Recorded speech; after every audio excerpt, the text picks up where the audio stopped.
Salut à tous, ravi de vous retrouver sur canaltour.com pour évoquer le programme de ce samedi 27 juillet. La réunion principale aura pour cadre l'hippodrome d'Anguin. On va commencer par le quintet, mon préféré sera le numéro 2 Classico Fort.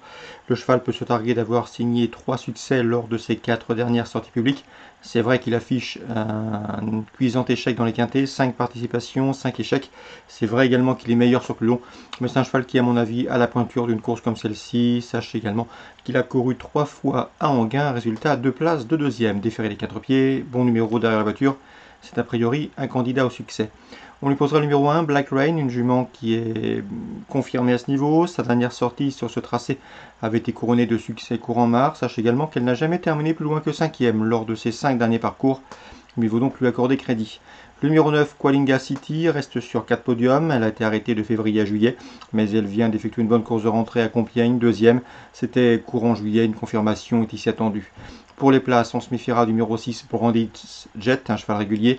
Du numéro 5 également, c'est Always Perfect qui reste sur de bons résultats. Premier, deuxième, premier, il est toujours un gant malgré le poids des années. Il revient ici en région parisienne avec des prétentions.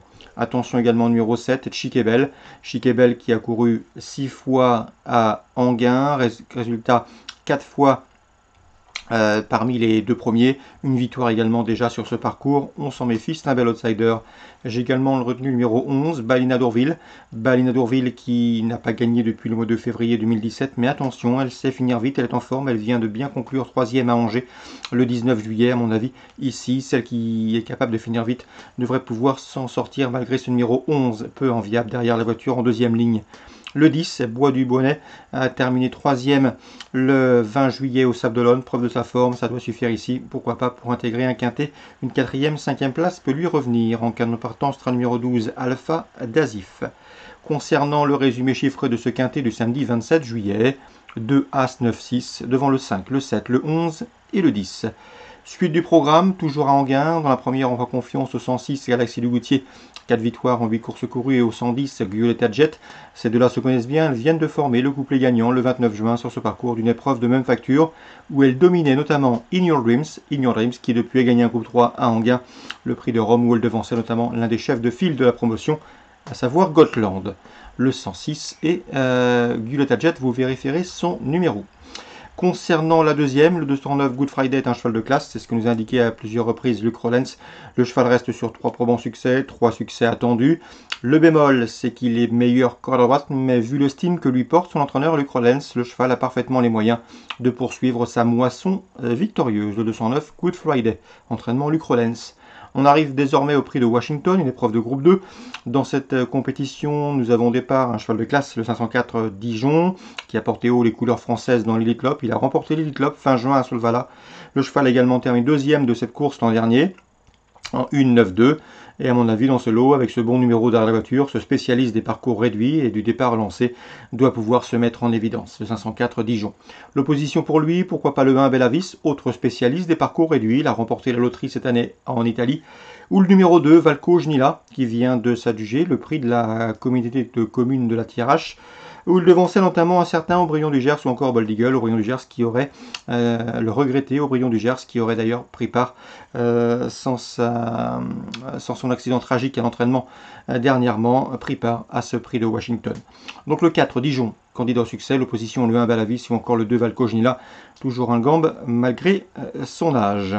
Concernant la 7e, Paul Agort semble bien représenté avec le 6 Heideas Boko qui avait remporté un groupe 3 à Vincennes plaisamment courant juin, qui en dernier lieu a été le platonique lauréat d'une épreuve de même facture à Anguin. Donc le 710, Heideas Boko, s'il reste dans de bonnes allures, il s'annonce redoutable.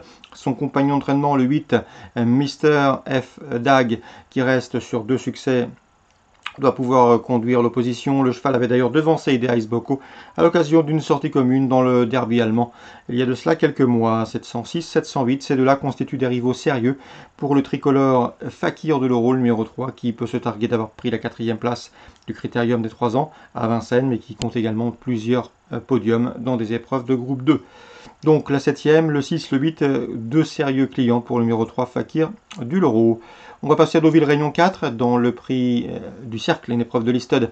Nous avons au départ le tenant du titre, le 602 Coco City. À mon avis, il aura certainement du mal à conserver sa couronne face au numéro 4 Ken Colt, quatrième de cette course en 2018, l'an dernier. Et au numéro 3, Gold Vib, autre spécialiste de la vitesse. D'ailleurs, Ken Colt et Gold Vib ont été affichés 3e et 4e du Prix de Saint-Georges, groupe 3, disputé courant mai à Longchamp, où il devançait qui? Un certain Coco City, et c'est avec la manière. Donc dans la 6e, résumé chiffré, le 4 et le 3, ce sera sans doute plus difficile cette année pour le tenant du titre, le 2 Coco City, notamment face à d'ambitieux Britanniques. Dans la 8e, mon préféré sera le 802, Siglo de Oro, qui reste sur 2 podiums en pareille société, celle des handicaps, des podiums obtenus à Clairefontaine et à Saint-Malo. On a vu le 602, Siglo de Oro s'annonce redoutable. On passe maintenant au Mans, Réunion 5 au Mans. Dans la première, le 106 Concerto GD mérite crédit, le cheval est en forme, il vient de s'imposer à Cherbourg. Il est efficace lorsqu'il court pieds nus, ce sera le cas ici. Sachez également que sa dernière sortie sur ce parcours a été couronnée de succès au mois d'avril. Le 106 Concerto GD dans la 2e, j'aime beaucoup le 208 Destin au Fort, qui reste sur 2 bonnes places de 3e, à Laval et à Nantes. Il est pieds nus, l'opposition dans ses cordes, il vaut un lot de ce genre à mon avis. C'est un lauréat en puissance, le 206 Destin au Fort. Concernant Vichy en Réunion 6, un coup de cœur, le 502 Louis d'Or, un cheval de qualité, il avait pris la 3e place du prix du Jockey Club l'an dernier. Il a également participé l'an dernier au prix de l'Arc de Triomphe. Donc dans cette compétition, force est de constater qu'il affronte des adversaires à sa portée, à lui d'en tirer profit. Le 502 Louis d'Or, c'est à Vichy en Réunion 6. Excellent jeu à tous, bonne journée. Rendez-vous désormais demain pour un nouveau programme.